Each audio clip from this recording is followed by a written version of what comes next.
क्या आप भी शिवलिंग पर चढ़ा हुआ प्रसाद खाते हैं? रुक जाइए, क्योंकि आपकी ये एक भूल आपको भारी दोष और दरिद्रता का भागी बना सकती है। शिव पुराण के अनुसार शिवलिंग के ऊपरी भाग पर चढ़ाया गया भोग सीधे महादेव के भयंकर गण चंडेश्वर का हिस्सा हो जाता है। शास्त्रों में साफ कहा गया है कि जो प्रसाद चंडेश्वर को समर्पित हो चुका है उसे इंसानों को ग्रहण नहीं करना चाहिए। मान्यता है कि इसे खाने से जीवन में कंगाली और बीमारियां आ सकती हैं। हालांकि अगर प्रसाद शिवलिंग के पास रखा है और उसे स्पर्श नहीं किया गया तो ही वो भक्तों के लिए अमृत समान है। क्या आपने कभी शिवलिंग का प्रसाद खाया है? अपनी राय कमेंट में बताएं और महादेव के भक्तों के साथ ये वीडियो शेयर कर। क्या आप भी शिवलिंग पर चढ़ा प्रसाद खाने से डरते हैं? रुकिए, क्योंकि आपकी ये जानकारी आपको महादेव के महाप्रसाद से दूर रख रही है। ज्यादातर लोग मानते हैं कि शिवलिंग का भोग नहीं खाना चाहिए, लेकिन शिव पुराण का एक गुप्त अध्याय कुछ और ही कहता है। अगर शिवलिंग नर्मदेश्वर है तो उसका प्रसाद छोड़ना सबसे बड़ी गलती होगी। नर्मदा नदी से निकले इन स्वयंभू शिवलिंगों पर चढ़ा भोग साक्षात अमृत होता है, जो आपके 7 जन्मों के पाप काट सकता है।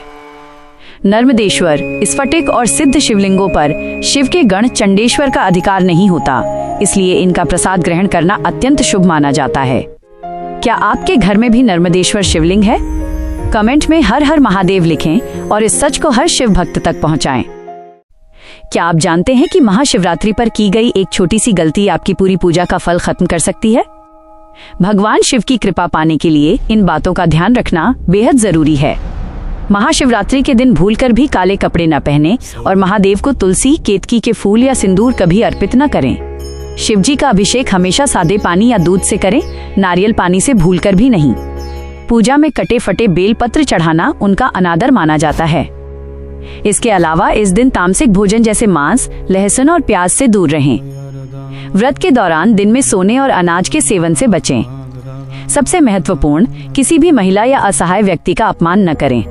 अगर आप महादेव को प्रसन्न करना चाहते हैं तो केवल सात्विक रहें और मंत्र जाप पर ध्यान दें। क्या आप इस साल महाशिवरात्रि का व्रत रख रहे हैं? कमेंट में ओम नमः शिवाय जरूर लिखें। क्या आप जानते हैं कि महादेव और माता पार्वती की शादी में कन्यादान किसने किया था? और वो कौन सा मंदिर है जहां आज भी उस दिव्य विवाह की अग्नि जल रही है?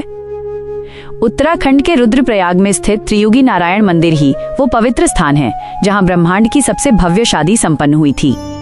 इस विवाह में स्वयं भगवान ब्रह्मा ने पुरोहित बनकर वैदिक मंत्रों के साथ रस्में पूरी कराई थीं। लेकिन सबसे अद्भुत बात यह है कि भगवान विष्णु ने माता पार्वती के भाई की भूमिका निभाते हुए उनका कन्यादान किया था। मान्यता है कि जिस अग्नि के सामने दोनों ने फेरे लिए थे वो आज भी इस मंदिर में प्रज्वलित है, जिसे अखंड धुनी कहा जाता है। क्या आप इस पवित्र स्थान के दर्शन करना चाहेंगे? कमेंट में हर हर महादेव लिखें और ऐसी ही जानकारियों के लिए सब्सक्राइब करें। क्या आप जानते हैं कि साल की सबसे काली रात ही सबसे पावन क्यों मानी जाती है? क्यों पूरी दुनिया के लोग इस रात को पलके झपकाए बिना जागते हैं? यह केवल एक त्योहार नहीं, बल्कि ब्रह्मांड का सबसे बड़ा मिलन है। इसी दिव्य रात को खुद वैराग्य ने शक्ति का हाथ थामा था, यानी महादेव और माता पार्वती का विवाह हुआ था। लेकिन बात सिर्फ विवाह की नहीं है। विज्ञान और आध्यात्म कहते हैं कि इस रात ग्रहों की स्थिति ऐसी होती है कि इंसान के भीतर की ऊर्जा प्राकृतिक रूप से ऊपर की ओर उठती है। इसीलिए महाशिवरात्रि की रात को रीढ़ की हड्डी सीधी रखकर जागना आपकी चेतना को बदल सकता है। तो क्या आप इस दिव्य ऊर्जा को महसूस करने के लिए तैयार हैं? कमेंट्स में हर हर महादेव लिखकर अपनी हाजिरी लगाएं और इस रहस्यमयी रात का हिस्सा बने। महाशिवरात्रि की हार्दिक शुभकामनाएं। क्या एक शिकारी अनजाने में मोक्ष पा सकता है? चित्रभानु की ये कहानी आपको हैरान कर देगी। प्राचीन काल में चित्रभानु नाम का एक शिकारी था। कर्ज के कारण वो दिन भर जेल में बंदी रहा। संयोग से उस दिन शिवरात्रि थी और वो पूरे दिन भूखा प्यासा रहा। रिहा होने के बाद शिकार की तलाश में वो एक तालाब के किनारे बेल के पेड़ पर चढ़ गया। उसे नहीं पता था कि पेड़ के नीचे पत्तों से ढका हुआ एक शिवलिंग है। रात भर शिकार का इंतजार करते हुए वो अनजाने में बेलपत्र तोड़कर नीचे गिराता रहा। वे पत्ते सीधे शिवलिंग पर गिरते रहे। इस तरह अनजाने में ही उसकी शिवरात्रि की पूजा संपन्न हो गई। पूरी रात जागने और उपवास के कारण महादेव की कृपा से उसे दिव्य ज्ञान प्राप्त हुआ। उसने हिंसा और पाप का रास्ता हमेशा के लिए त्याग दिया। महादेव की महिमा अपरंपार है।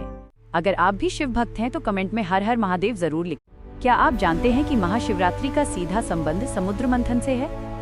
जब अमृत के लिए समुद्र मंथन हुआ तो सबसे पहले निकला भयंकर कालकूट विष। इसकी ज्वाला से पूरी सृष्टि नष्ट होने लगी थी। ब्रह्मांड की रक्षा के लिए भगवान शिव ने उस विष को स्वयं पी लिया। माता पार्वती ने उनके गले को दबाकर विष को वहीं रोक दिया, जिससे उनका कंठ नीला पड़ गया और वे नीलकंठ कहलाए। विष की उस जलन को शांत करने के लिए देवताओं ने पूरी रात शिव जी की भक्ति और आराधना की। सृष्टि को बचाने की इसी महान घटना की याद में हर साल हम महाशिवरात्रि मनाते हैं। हर हर महादेव।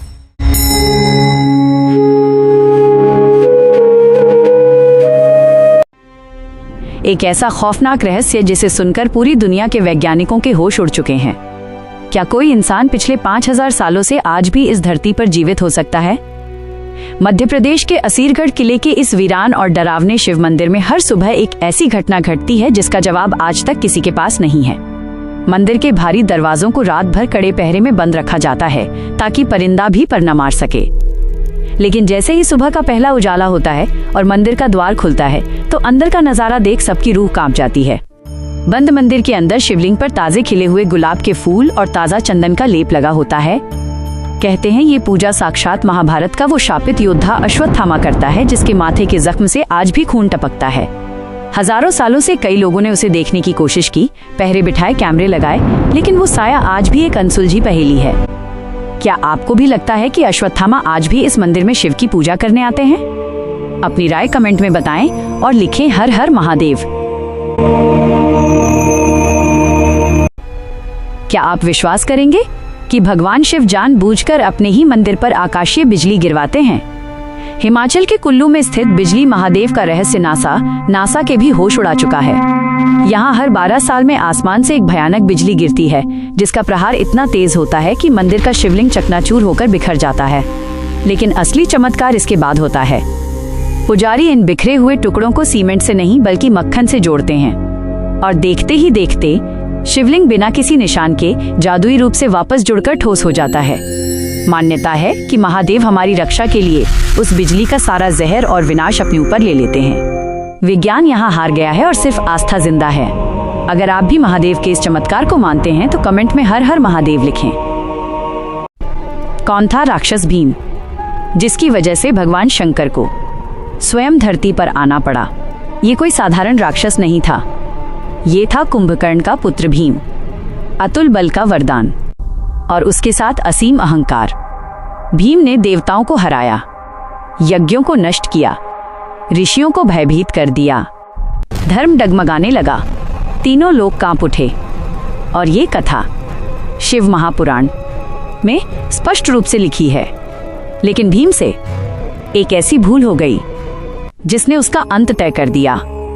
आगे क्या हुआ ये सच बहुत कम लोग जानते हैं। वीडियो लाइक करो, शेयर करो और आगे की कहानी के लिए spiritual story with Mishra's channel subscribe करो।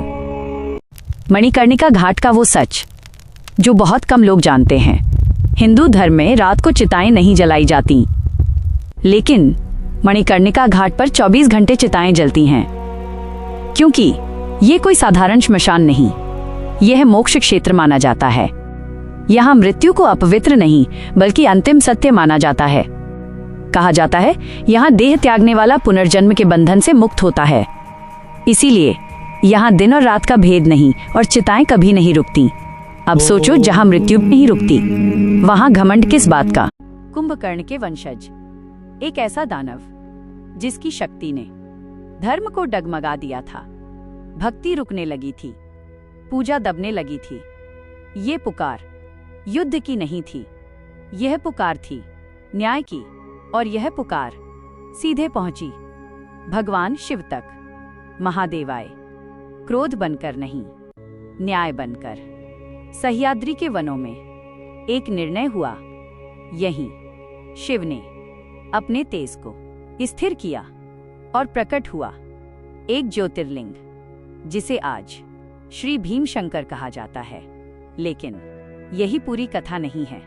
आगे क्या हुआ, पूरी कहानी सुनने के लिए केदारनाथ भगवान शिव का सच जो कोई नहीं जानता।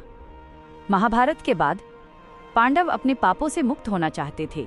वे भगवान शिव की खोज में हिमालय पहुंचे, लेकिन शिवजी उनसे रूठ चुके थे। शिवजी ने स्वयं को बैल के रूप में छुपा लिया और गुप्तकाशी की ओर बढ़ चले। भीम ने बैल को पहचान लिया और उसी क्षण धरती फट पड़ी। भगवान शिव अंतर्ध्यान हो गए। लेकिन उनका शरीर 5 स्थानों पर प्रकट हुआ। केदारनाथ में पीठ, तुंगनाथ में भुजाएं, रुद्रनाथ में मुख, मध्य महेश्वर में नाभि और कल्पेश्वर में जटाएं। इन्हीं 5 पवित्र स्थलों को कहा गया पंच केदार। आज भी कहा जाता है जो व्यक्ति पंच केदार की यात्रा करता है वो शिव के सबसे निकट पहुंच जाता है। बताइए, पंच केदार में सबसे ऊंचा मंदिर कौन सा है? स्कंद पुराण कहता है कि बद्रीनाथ धाम की यात्रा इसके बिना अधूरी है। सोचो, तुम बद्रीनाथ पहुंचे, घंटियां बजी, दर्शन हुए, लेकिन अगर शास्त्र कहे कि कुछ छूट गया है, स्कंद पुराण के केदार खंड में लिखा है, अगर कोई यात्री सीधे बद्रीनाथ जाए और एक स्थान को छोड़ दे तो उसकी यात्रा पूरी नहीं मानी जाती। न पूर्ण फल न पूर्ण पुण्य। श्लोक चेतावनी देता है, तथैव दर्शनम वैष्ण्य केदारस्यान तीर्थनः यो गच्छेत बद्री तस्य यात्रा निष्फलता व्रजेत। अब आखिरी सच सुनो, केदारनाथ के बिना बद्रीनाथ की यात्रा अधूरी है।